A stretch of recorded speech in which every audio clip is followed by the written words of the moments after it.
Halo guys, selamat datang di Good Movie. Di video kali ini, Good Movie bakal membahas alur cerita film The Gangster, The Cop, The Devil. The Gangster, The Cop, The Devil adalah sebuah film aksi kriminal asal Korea Selatan. Film ini dirilis tahun 2019. Oke, tanpa berbasa-basi langsung aja kita masuk ke alur ceritanya.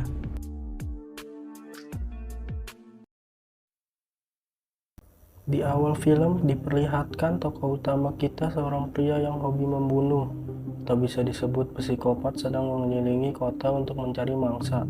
Dan saat sudah mendapatkannya, si pria yang kita tahu ia adalah psikopat, atau sebut saja dia si Aceng, langsung menabrakkan mobilnya. Dan saat si korban keluar dari mobilnya, si Aceng langsung menikami pakai pisau, dan setelah itu dia langsung meninggalkannya begitu saja.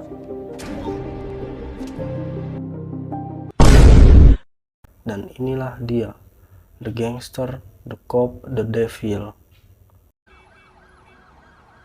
오늘 새벽 첫 사건이 발생했습니다.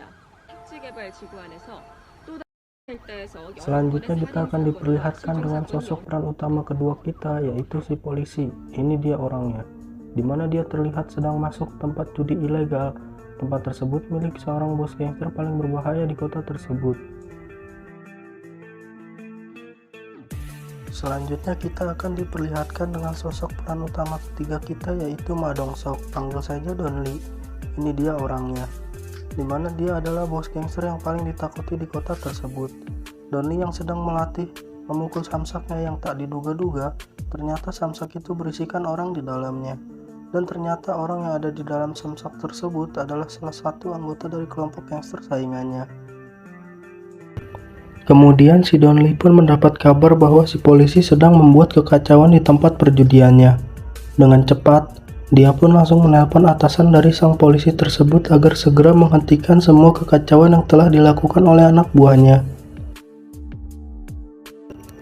Singkat cerita, sang polisi pun meninggalkan tempat perjudian si Don Lee dan membawa satu anak buahnya dengan keadaan tangan diborgol. Di tengah perjalanannya, dia pun harus berhenti karena melihat kasus pembunuhan. Dan ternyata itu adalah kasus pembunuhan yang dilakukan oleh si psikopat atau si Aceng di awal film tadi.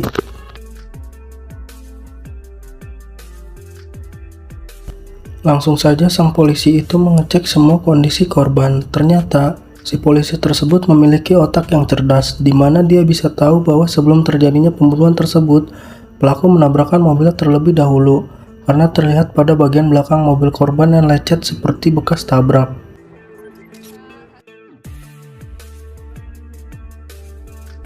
Selanjutnya kita diperlihatkan dengan si Don Lee yang sedang mengadakan pertemuan dengan bos gangster lain atau musuhnya, dimana situasi sedang memanas karena bos gangster musuh meminta sebagian wilayah yang Don Lee kuasai.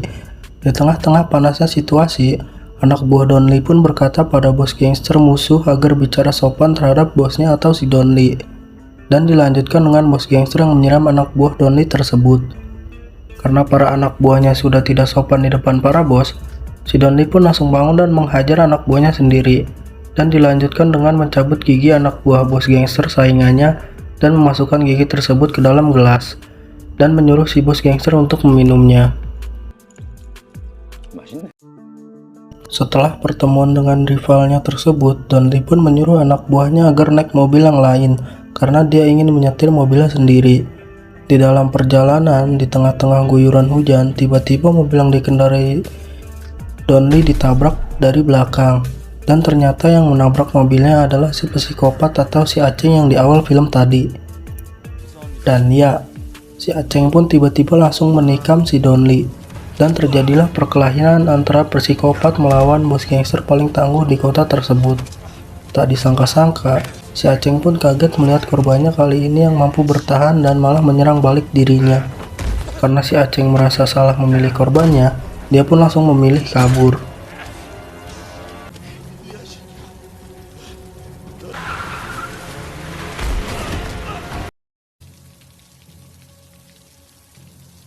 Setelah kejadian itu, si Don Lee pun langsung dilarikan ke rumah sakit dengan keadaan kritis akibat luka tusuk yang dilakukan si Aceng tadi. Kemudian kita akan diperlihatkan dengan si Aceng yang pada saat si Don Lee sadar, di waktu yang bersamaan dia malah membunuh orang lagi.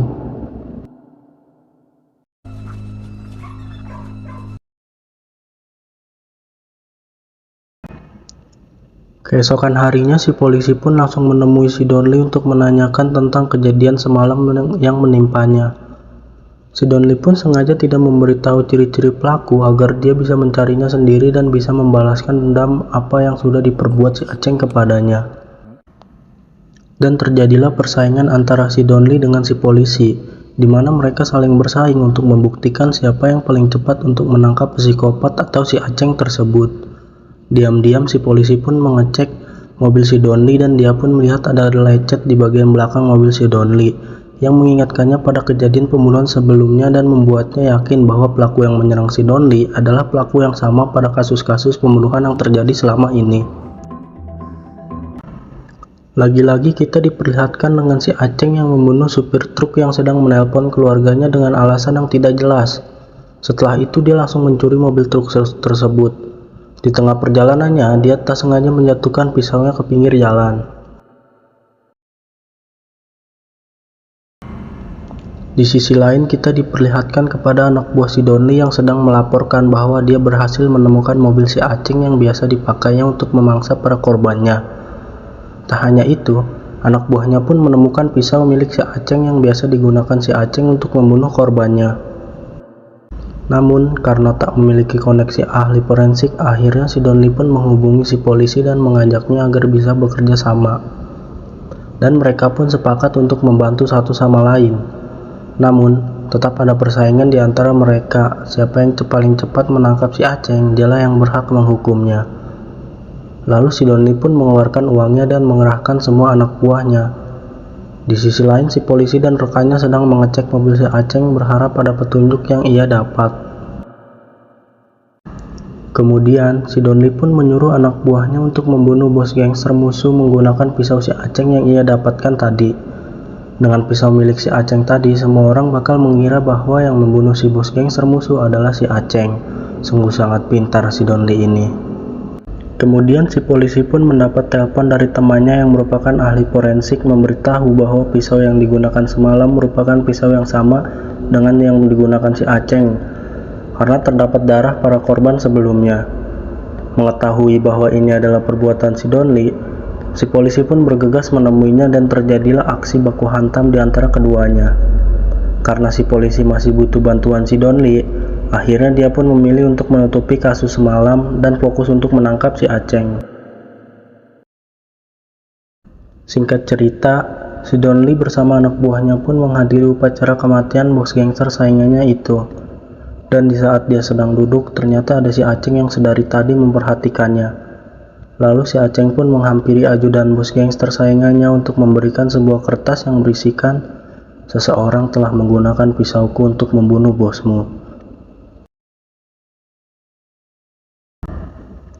Dan setelah itu, kita diperlihatkan dengan si Aceng yang lagi-lagi sedang melakukan aksi pembunuhan dengan motif yang sama, di mana dia menabrakkan mobilnya kepada mobil si korban, sehingga dia bisa membunuhnya. Sungguh sangat gila si Aceng ini. Beralih ke si polisi dan si Donly yang sedang mencari petunjuk lain, dan mereka dikejutkan dengan kedatangan segerombolan pasukan gangster musuh yang mana mereka ingin membalaskan dendamnya atas kematian bosnya kemarin. Pertarungan pun tak bisa dihindarkan lagi. Si polisi dan si Donly bekerja sama untuk mengalahkan pasukan gangster tersebut. Si polisi pun tak sengaja melukai ajudan bos gangster musuh sehingga dia pun merasa bersalah dan menyesal. Setelah itu si Donly pun menutup kasus ini sehingga si polisi bisa kembali fokus untuk menangkap si Aceng. Singkat cerita, si ahli forensik pun menemui si polisi untuk memberikan hasil sidik jari dari si Aceng. Dan si polisi pun langsung bergegas menuju ke rumah si Aceng. Namun, sayangnya setibanya di sana, dia tidak menemukan si Aceng karena diketahui si Aceng sudah 3 bulan tidak pernah kembali ke rumahnya.